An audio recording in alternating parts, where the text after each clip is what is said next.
આજે દિલ્હીમાં સવારે 7 વાગ્યાથી મતદાનની શરૂઆત થઈ ચૂકી છે અને દિલ્હીના તમામ લોકો જે છે એ મતદાન કરવા માટે લાઇનમાં ઉભા છે। જો ટકાવારીની વાત કરીએ તો આજે સવારે 9 વાગ્યા સુધી 8.10% મતદાન થયું છે, જેમાં નવી દિલ્હીની બેઠક પર 7.41%, જ્યારે ગ્રેટર કૈલાશમાં 6.80% મતદાન થયું છે। આ 2 કલાકના આંકડા અમે બતાવી રહ્યા છીએ। બવાડામાં 7.27%, જ્યારે આરકે પુરમમાં 6.26% મતદાન નોંધાયું છે।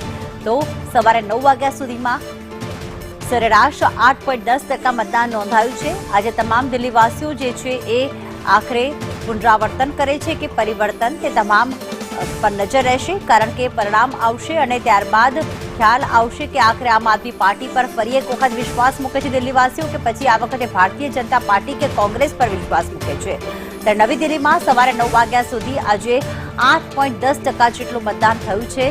ગ્રેટર કૈલાશમાં 6.80% મતદાન થયું છે।